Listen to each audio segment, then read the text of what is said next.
São 8 horas e 53 minutos. Uma pergunta que não pode escapar para os candidatos ao governo do estado do Rio de Janeiro é a respeito dos limites da decisão do Supremo Tribunal Federal sobre operações policiais nos morros cariocas.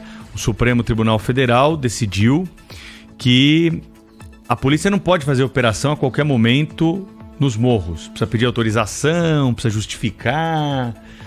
Isso, é claro, que atrapalha o combate ao crime organizado, porque nós temos cada vez mais bandidos armados, cada vez mais fuzis, cada vez mais poder para os criminosos. Até a identificação da inteligência da polícia de que bandidos do Brasil inteiro falaram: opa, se a polícia não pode entrar nos morros cariocas, para onde é que nós vamos? Para lá. E eles estão escondidos lá, porque não é qualquer momento que a polícia tem autorização para fazer operações por lá.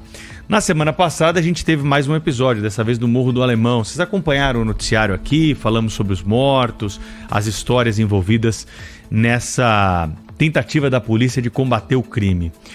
Mas o Supremo Tribunal Federal está dificultando o trabalho da polícia, viu? Olha, os criminosos ganharam um aliado importante aí para impedir que a polícia suba aos morros. Para entender melhor os efeitos jurídicos, né, dessa decisão, está conosco aqui no Jornal Gente da Rádio Bandeirantes o advogado Paulo Cunha Bueno, que é professor da PUC e um especialista nas ciências criminais. Tem amparo na legislação para proibir a polícia de subir morro, doutor Paulo? Bom dia. Bom dia, Pedro. Bom dia, Thaís. Bom dia, Sônia, ouvintes da Band. Bom dia, doutor Paulo. Então, Pedro, na verdade a gente está com uma situação muito complexa aqui, onde eu acabo chegando à conclusão que o Supremo Tribunal Federal, de uma certa forma, criou uma armadilha para si próprio. Isso por quê?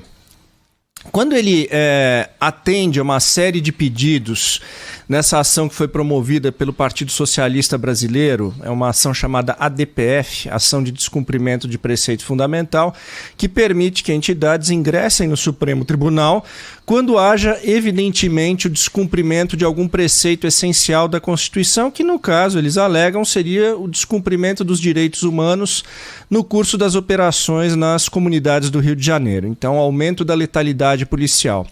Mas por que eu acho que o Supremo criou uma armadilha para si próprio? Por quê? Ele não proibiu completamente as operações, ele criou uma série de protocolos que evidentemente dificultam a necessidade de comunicação prévia, de justificativa de necessidade de emprego de helicóptero, de carros blindados, como se isso aumentasse a letalidade. Mas, enfim, a verdade é que ele criou uma segurança muito grande para o criminoso que se homiciou, que se escondeu nessas comunidades e nessas favelas. E isso veio num crescente desde o governo Brizola, que se notabilizou pela favelização do estado do Rio de Janeiro. E essa armadilha maior se tornou por quê? Muito simples. Hoje, quanto maior for a letalidade das operações policiais, mais musculatura se dá à decisão do Supremo Tribunal Federal, né? Você cria um ambiente, você pavimenta um ambiente muito mais favorável a que se criem medidas ainda mais constritivas, repressoras à atuação da polícia. Então, quer dizer, o criminoso que está ali na favela, que sofre uma operação policial, para ele, quanto mais gente morrer, melhor. Porque isso reforça um estado de vitimização dele e da operação policial como violenta. Esse é o grande problema. Doutor Paulo, já que a gente está parando aqui para entender melhor essa decisão do Supremo, que é lá de trás, mas está tendo muito reflexo na política de segurança pública do Rio de Janeiro, eu queria que o senhor explicasse o seguinte: qual é a justificativa para essa decisão do ministro Fachin em relação à pandemia? Porque a pandemia estava também na argumentação do partido que fez esse pedido para o Supremo. Qual é a relação entre esse pedido, a pandemia? E eu pergunto por quê? O estado de emergência ligado à pandemia de Covid foi revogado no país, não é?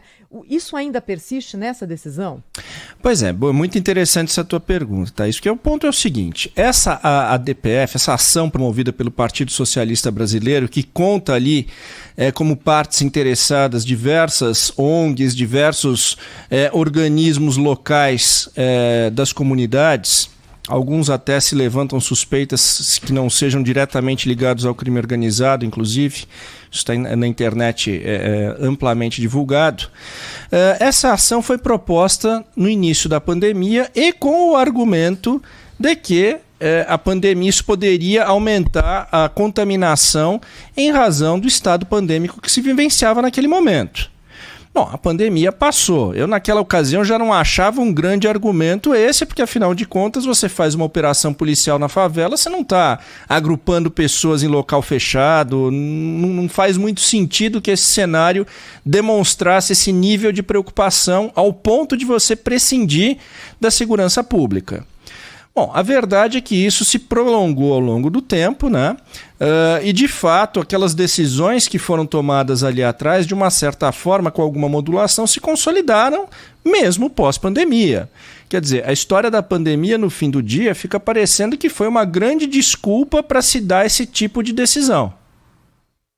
Pois é, porque então, a partir do momento em que não há mais o estado de emergência da pandemia...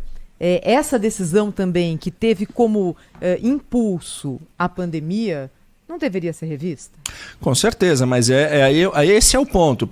Na minha perspectiva, fica muito nítido que o estado pandêmico foi simplesmente uma desculpa para mitigar as críticas que viriam em cima de uma decisão extremamente polêmica. Então você justifica em torno da pandemia. Vamos falar a verdade. O que uma operação policial em morro aberto poderia representar de risco em relação à disseminação do vírus da Covid? Nada, é a mesma coisa que uma pessoa está andando na rua. Sônia. Oi, Pedro. Estamos aqui. Doutor Paulo está aqui com a gente. Tudo bom, doutor Paulo? Tudo Olha, bom, Sônia? Prazer recebê-lo aqui, esclarecer aí todos esses assuntos.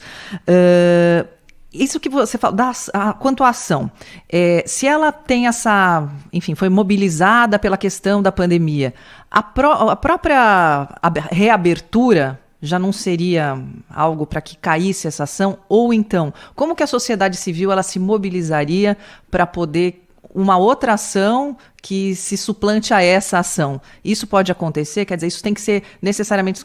O Supremo, obviamente, é a nossa maior instância. Mas, assim, quem que tem que mobilizar isso? Qual que é o beabá? Pedindo aí uma aula de direito para relembrar aí todos os fundamentos de como a sociedade pode mobilizar uma ação nesse sentido. Porque, pelo que parece, assim, tem uma ação que não tem um sentido nenhum. Tem que partir do próprio Supremo, a sociedade civil não pode participar nesse caso? Olha, Sônia, a sociedade civil ela participa nessa ação como parte interessada. Como eu disse para vocês há pouco, há alguns órgãos, algumas ONGs, alguns órgãos locais das comunidades que ingressaram nessa ação a título do que em direito nós chamamos de amicus curiae, amigo da ação. É parte interessada, não é propriamente parte, mas tem interesse no desenrolar da ação. A verdade, e como eu coloquei há pouco, é que o que se decidiu sob o argumento da pandemia se consolidou pós-pandemia, evidenciando que, de fato, aquilo era praticamente uma desculpa, né, para mitigar as críticas. Basta ver o seguinte, uma das decisões que foram dadas na largada dessa ação ali no curso da pandemia era a proibição de utilização de helicópteros nas operações policiais. Me explica o que a utilização de helicópteros contribui com a disseminação de Covid, né? Nada. Então, desde a largada, o problema nunca foi a pandemia, né?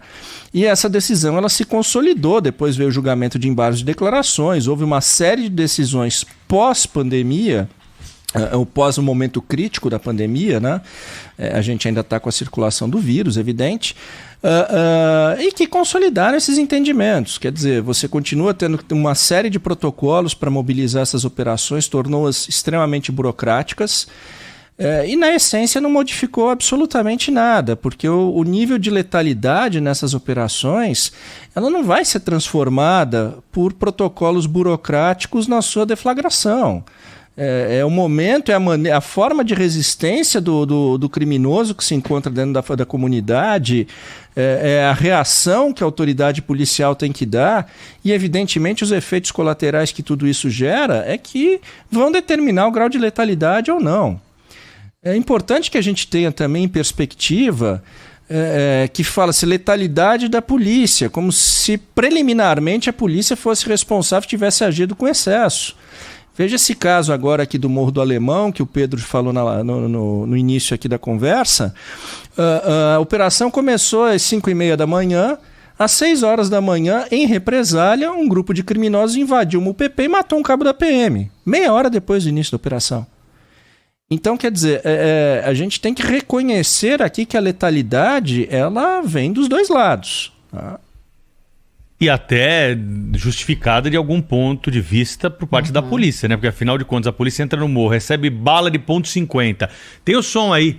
A Thaís tem o som aí do tiro do helicóptero. Eu vi. Do helicóptero, quer ver? Ó, vamos recordar aqui, ó. Coisa horrível. Só pra... Munição traçante, né? Aquela que dá para identificar o caminho que a bala percorre desde que saiu do fuzil até... Para você enxergar onde está pegando. Só até para fazer um comentário aqui para o ouvinte, né? A .50 é uma arma que foi desenvolvida durante a Segunda Guerra Mundial para derrubar, bater avião. Ela é o limite entre uma arma de fogo e um canhão.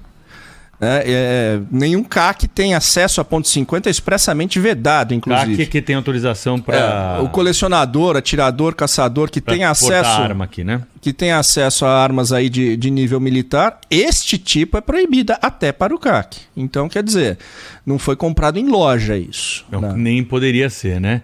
Agora, nós estamos vendo as imagens também no YouTube, né? Para mostrar para quem não está recordando do que nós estamos tratando aqui, da que aconteceu na semana passada lá no Morro do Alemão. Imagens gravadas por celular que, sem grandes recursos tecnológicos, conseguem captar essa munição traçante que normalmente é utilizada em guerra, né? E esse é um cenário de guerra. Quando você vê a polícia combatendo o crime no Rio de Janeiro, a resposta vem desse jeito. Aí o que nós vamos esperar da polícia? O que se pode esperar da polícia? Pedro, claro, esse som é igualzinho de quando chegam as agências de notícia com a Ucrânia. É igualzinho quando chegam as agências de notícia com a guerra da Ucrânia. É igualzinho. Infelizmente. Deixa eu aproveitar e perguntar para o Dr. Paulo o seguinte. Uma vez tomada essa decisão, lá no começo da pandemia, qual que é o caminho disso agora dentro do Supremo? É assim e ponto, para sempre e acabou? Aparentemente a ação, essas decisões estão consolidadas no plenário, né? Essas que burocratizaram. Há também uma decisão que eu considero menos polêmica, mas até importante, que é a obrigatoriedade de instalação de câmeras nas fardas e nas viaturas, câmeras e GPS, como mecanismo de você ter uma apuração mais precisa, mais eficiente dos intercursos ao longo da operação. Isso até faz um certo sentido, não diria ser essa a decisão mais polêmica do Supremo nesse sentido. Vem de encontro a uma política internacional, inclusive, que os Estados Unidos adotam, inclusive em operações militares, a utilização de câmeras. Mas a verdade é que toda essa burocracia, todos esses protocolos se consolidaram. No entanto, é interessante reparar, não houve a diminuição das operações policiais e não houve a diminuição da letalidade. E eu volto a dizer, a letalidade passa agora até a interessar o crime. Porque foi a partir da letalidade que se conseguiu essas medidas restritivas. E houve, então, algum tipo de impacto dessa decisão, além da pura sinalização ao crime de que agora seria mais difícil a polícia entrar nas comunidades? Olha, em números estatísticos, a diminuição houve apenas durante a pandemia, mas é uma situação excepcional, né? Quer dizer, a pandemia, tudo de alguma forma estava funcionando praticamente estagnado, inclusive o crime organizado. Essa operação aqui no Morro do Alemão foi para pegar uma quadrilha especializada em roubo de veículos e roubo de cargas, que são delitos que durante a pandemia tiveram seus índices praticamente zerados. Então, de fato, com o retorno das atividades normais da população, você voltou ao estado de coisas pré-pandêmico. Os números que a gente vai verificar de baixas de operações policiais não são muito diferentes. Então, quer dizer, no fim do dia, essa decisão do Supremo Tribunal Federal gerou efeitos morais, mas práticos, nem tanto. Professor Paulo Cunha Bueno, sempre conosco aqui no Jornal Gente da Rádio Bandeirantes, discutindo, explicando um dos assuntos mais importantes do mundo jurídico ligado à área criminal. Obrigado pela presença mais uma vez, até a próxima. Obrigado, pessoal. Obrigado aos ouvintes. Até a próxima. Rádio Bandeirantes. Fechada com você. Fechada com a verdade.